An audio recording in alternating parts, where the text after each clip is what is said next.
Welcome to சிந்து சமையல்.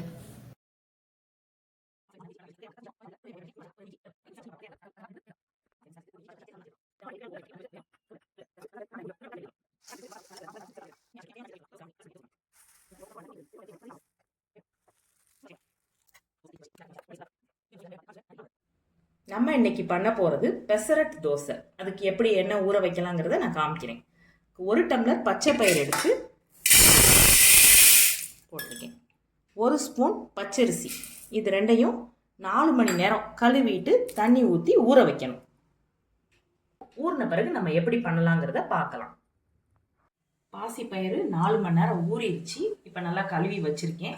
அதுக்கு தேவையான பொருட்கள்: 1/2 ஸ்பூன் ஜீரகம், கொஞ்சமாக மல்லித்தலை, ஒரு பெரிய வெங்காயம் பொடியாக கட் பண்ணி வச்சுருக்கேன், 3 பச்சை மிளகாய், ஒரு 2 துண்டு இஞ்சி, கருவேப்பிலை.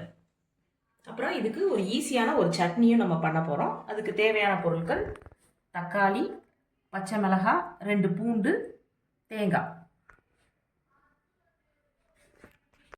பாசிப்பயிரை நம்ம மிக்சி ஜாரில் சேர்த்துக்கிட்டு அது கூட இந்த இஞ்சி, பச்சை மிளகாய், ஜீரகம் சேர்த்து நல்லா வலுவலுன்னு அரைச்சிட்டு எடுத்துகிட்டு வரலாம். மிக்சியில் போட்டு வலுவலுன்னு அரைச்சிட்டு வந்துட்டேன். இந்த மாவை அரைக்கும் போதே இதுக்கு தேவையான அளவு உப்பு போட்டு அரைச்சி எடுத்துகிட்டு வந்துட்டேன். இப்போ நம்ம நறுக்கி வச்சுருக்க வெங்காயம், கருவேப்பிலை, மல்லித்தலை இதெல்லாம் போட்டு நல்லா கிளறி ஒரு 1/2 மணி நேரம் இது மூடி இருக்கட்டும். அதுக்குள்ளே நம்ம சட்னியை ரெடி பண்ணிட்டு வந்துடலாம். இப்போ கடாயை எடுத்து ஆன் பண்ணி அதில் ஒரு 2 ஸ்பூன் அளவு எண்ணெய் விட்டுட்டு தக்காளி, 2 பூண்டு, 2 பச்சை மிளகாய் போட்டு நம்ம நல்லா ஒரு 4 நிமிஷம் வதக்கணும்னா நல்லா மசிஞ்சிரும். மசிகிற வரைக்கும் நல்லா வதக்கிற வேண்டியதான். நல்லா வதங்கிடுச்சு. அடுப்பை ஆஃப் பண்ணிவிட்டு இந்த தேங்காய் பூவை சேர்த்தணும். உப்பு போட்டுக்கலாம் தேவையான அளவு. ஆறின பிறகு அரைச்சிட்டு இதில் கடுகு, கருவேப்பிலை மட்டும் தாளித்து கொட்டிடலாம். தண்ணியை அரைச்சி எடுத்துகிட்டு வந்துட்டேன். நமக்கு தேவையான அளவு தண்ணி சேர்த்து அரைச்சி எடுத்துகிட்டு வந்துடலாம். இப்போ தோசை கல்லை ஆன் பண்ணி கல்லை சூடு பண்ணியிருக்கேன். தோசை ஊற்றி காமிக்கிறேன்.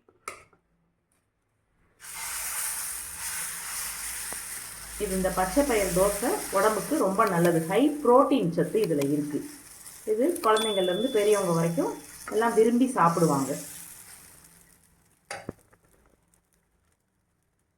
வேகட்டும்.